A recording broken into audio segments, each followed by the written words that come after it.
हमारी ही सरकार ने SC ST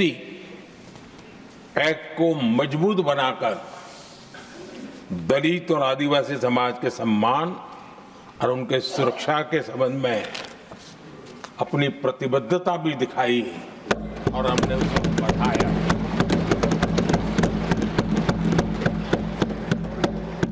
आदरणीय सभापति जी,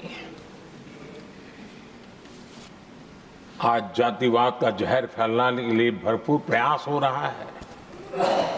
लेकिन 3 दशक तक दोनों सदन के ओबीसी MPs और सभी दलों के ओबीसी MPs सरकारों से मांग करते रहे थे कि ओबीसी आयोग को संवैधानिक दर्जा दिया जाए। ठुकरा दिया गया, इनकार किया गया, क्योंकि शायद उस समय उनकी राजनीति को ये सूट नहीं करता होगा, क्योंकि तुष्टीकरण की राजनीति के और फैमिली फर्स्ट की राजनीति में जब वो बैठेगा तब तक वो चर्चा तक के हित में भी नहीं आता है। आदरणीय सभापति जी, ये मेरा सौभाग्य है कि हम सब ने मिलकर के 3 दशक से मेरे ओबीसी समाज ने जिस बात के लिए मांगे की, आशाएं रखी, जिसको निराश करके रखा गया था,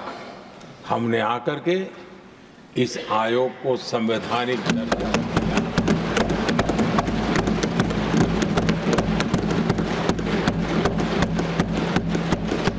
और हमने सिर्फ उनकी मांग पूरी की इतना नहीं,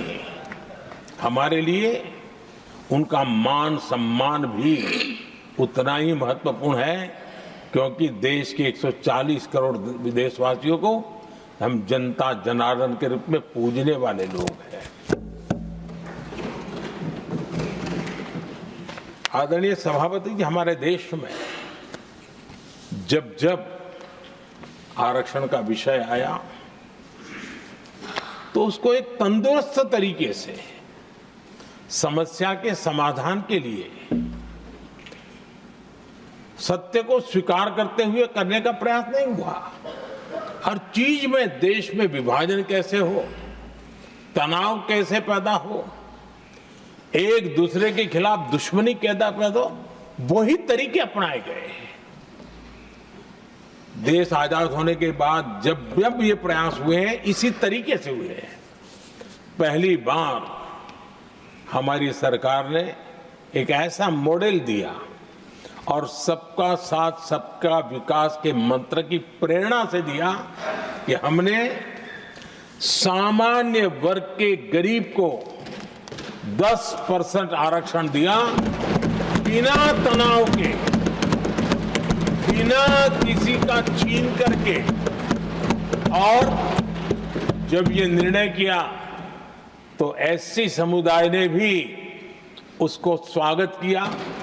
ST समुदाय ने भी स्वागत किया, OBC समुदाय ने भी स्वागत किया। किसी को भी पेट में दर्द नहीं हुआ, क्योंकि इतना बड़ा निर्णय, लेकिन करने का तरीका था सबका साथ सबका विकास, और तब जाकर के बहुत ही स्वस्थ शांत तरीके से पूरे राष्ट्र ने इस बात को स्वीकार किया।